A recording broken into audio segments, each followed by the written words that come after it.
what do you need from a coach as a professional? What is it that you look for? Um, Work ethic is always up there for sure. Somebody who is, yeah, willing to put in, I mean, obviously the requisite hours. Honesty is crucial. I would say that those two would be the most important. I don't think that I would be able to work with someone who, yeah, isn't willing to call me out on things that I'm doing wrong. I mean, that's the key factor. I know that sounds a little bit obvious, but I feel like there are people who work with coaches who don't do that. So those two are key. What else? Maybe, I mean, if you're traveling with someone a lot of weeks, you really need to get along with them. I think that's important, especially maybe for the top 100. It's a little less if you can kind of like have the funds to kind of split up, not split up, have different hotel rooms, go home a little more often, that type of stuff. But if you're like a challenger, kind of an established challenger, like 120 to 200 range, I think that where you have the funds to travel with a coach, but you don't really have the funds to. You might need to have a little bit of a longer tour, or you need to share hotel rooms. That's going to be way more important. I've had issues maybe with some coaches where I get into a situation with them where like I'm not like our kind of relationship off court like has deteriorated, and that kind of affects like your on court stuff where if you're not listening to somebody anyway, then there's no point in having them there, even if Yeah. they can travel more weeks. So you gotta really find that balance. So that's another important thing. But yeah, I think honesty and work ethic would be the two biggest ones. And if you don't mind me asking, because this always fascinates me, and I ask I ask a lot of players this, I ask a lot of coaches this as well, and I'm amazed at some of the responses. Not that I'm about to judge you, I haven't set this question up very well, but in terms of if you are looking for a new coach, which obviously you would have at some point, how do you go about finding that coach, and what does that process look like? I mean, I have two coaches right now who travel with me, and I met both of them through one of them I met through my trainers actually, and they had worked with him with previous players Okay. so they had worked together with him already. And so I mean, I knew that he had experience. I knew that he worked with my physical training team already, which I also think is really important for them to work closely with the other members of your team. So I knew that they already work well together. So I'd kind of had him vouched for already. And then the same thing with the other one. I met him through another coach actually. So, and he was a player, so I knew that he had obviously a good tennis mind. So that was kind of not really a question. Who are your coaches? Alejandro Favri is the one who I met through my trainers, and then Marcelo Filippini is the other one Okay. who I met through the other coach. So yeah, I mean, like once they're like kind of their experience and tennis knowledge is vouched for, then those things come into play where you need them to work well with your team, you need them to be honest, you need them to be hardworking, that type of stuff. So, and yeah, that was all kind of covered, I guess. That was how I met these two guys, and it's been working out pretty well. Because I heard a story the other day, and I won't say names. And I won't say names actually because I can't remember. I can't, I'm getting a bit old. I have these conversations at these Yeah. tournaments, and I kind of just forget who I've spoken to. But it was a player who was starting with a new coach, and more I'm hearing that this happens through agents, Yeah. which Yeah. already for me seems a bit odd.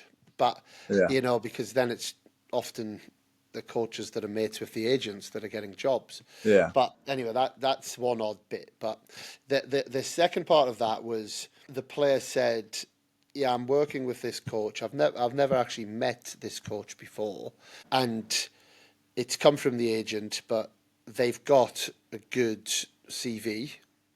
Yeah. I've got good experience." And I said, "What's the commitment?" And the commitment is till the end of the year. Oh wow. And I was like, okay.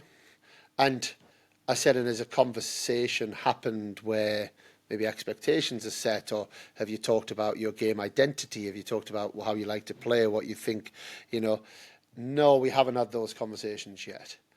Hmm. Now, that wouldn't be the first time I've heard something like that, and it feels so often players are jumping into these relationships blinded and not and almost like not knowing which direction this could go.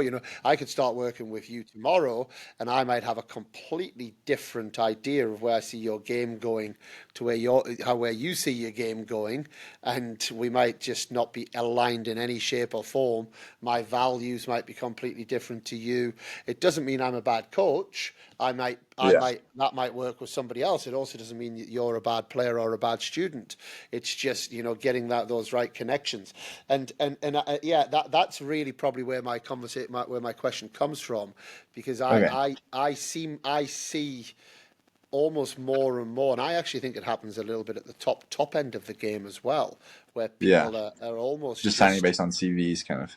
yeah, without Yeah. actually. So if would you when the like I like the sound of how that's been set up. It's come a bit more Yeah. from a bit more of the core of you understand each other. So Yeah. then if you don't mind sharing with us, what does that next process look like for you? When you then are going, okay, this is a coach I want to take on board. How much depth are you getting into on conversations No, for around, sure. data, all of these type of things? I don't know if you don't mind sharing that with us, just how that whole picture looks like from a player's perspective. You mean like when I took on the coaches, Yeah, kind of like how. or almost the kind of, I guess, the interviewing process, or the trial Yeah. process, or that kind of very early stage where you're trying to just find out, is this the right coach for you? And I guess the Yeah. coach is trying to also find out, is this the right player for me as well? That kind of collaboration piece. Yeah, for sure. I mean, I think well, for both my coaches it was similar, and I think it just takes time. But basically, I mean, I spoke with the people who I got the recommendations from. So like for Alejandro, I spoke with my trainers. They said he was really good. Then we had a call or two, just like chatting. That was good. And then that went well. Where I'm seeing like, okay, this guy obviously knows his shit. Like we seem to be like he has, um, you know, has he seen me play? Like, is he gonna watch me play to kind of like prepare for this interview, which both of my coaches did. And then I kind of asked like about ideas they had about my game. That went well. Right. With Alejandro, we had a meeting in person in Buenos Aires because I was there for preseason, and that went well as well. So then we agreed to. We had a pretty extensive talk in that meeting actually, and pretty tennis specific too. So we really went over Yeah. like he had questions for me too about where what I see as what I see as my strength and weaknesses, what he sees as my strength and weaknesses, where he thinks I can improve. I had practiced with his former player a couple in recent months, so he kind of seen me play in person. We went through some pretty detailed conversations about that. And then we said, all right, we'll do the preseason together. I didn't have a coach for preseason. I said we'll do the preseason together, and then we'll do the first two tournaments. We did the two tournaments, and then after that we were really locked. So we kind of know like Nice. Yeah. now we'll talk about having a contract and committing Yeah. for the whole year.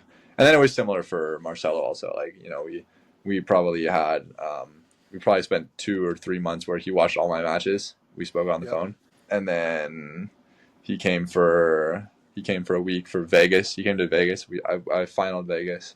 He went home. He came to Campinas. I won Campinas, and then he came to Curitiba. We lost second round, and then he came to Montevideo, and I won Montevideo. So out of 4 tournaments, I had 3 finals and 2 titles. So Magic it went touch. it went exceptionally well, exceptionally Yeah. quickly. Yeah, that was crazy. But I mean, again, like a similar situation where like we kind of had conversations. I liked the direction that he thought my game should be going and what I should be working on, and then we continue from there. And then after you're sure, then obviously you work out like contract and stuff like that details. So yeah, yeah. Says a lot for sure. The question I do have in my head that I have to ask: why do you need two coaches? It's for less travel time for Okay, for them. so Um, they share that. Yeah, I mean they both. I mean, I'm gonna try. I'm gonna play 50, probably 30 tournaments this year. 50 would be crazy, Whoa. which is possible. Which is possible with the ATP calendar somehow, which needs to be adjusted. But 30 tournaments probably I'll play this year, and they'll do 15 each. I mean they both have families with pretty young kids. Marcelo has a 14-year-old, and Ale has a 7-year-old. So obviously it's a lot of travel, and then like I talked about before, it's a lot of time together. So like I had some issues where like I mean I knowing myself personally, I can get into some like modes where I shut off a little bit and get a little stubborn. So like, I mean, I would rather travel half the time and absorb twice as much of what my coach is saying than have them twice as much of the time and I'm absorbing half as much, you know? So like I'd rather keep those relationships really fresh and good. And that's something that like that directly affects performance and like how much I'm improving. So that's another reason why I have two coaches instead. I would say that's pretty common now. I think there's a good amount of players who There have, is. yeah, kind of two like splitting the job. So Do they ever do weeks together? Do you do training weeks all together? they have done a couple just well. So the last week of preseason, Marcelo came out too because he's from Montevideo, so it's really easy, and we were in Buenos Aires. So I had both of them there just for the last week. So 1 out of 3 weeks they were together, and then we've had they were both at. We've had 2 tournaments where Alejandro's working with another player too, and so he happened to be there with him. And then Marcelo, it was like Marcelo's week for that, so then they like happened to be there together. But I wasn't. I was just with Marcelo technically. You know what I mean? Like, Yeah. so that's happened just 2 weeks just by chance. But I mean, I don't bring them out both together. Like, if it's just me there, you know. It's expensive fast. Yeah, exactly. It's yeah. They're both. I mean, they work really well together also. So like, it's kind of like they're both they're putting their heads together anyway, even if it's just one of them there, you know. So it's not really like beneficial to have. It doesn't add anything to have the other one there at the same time on court. So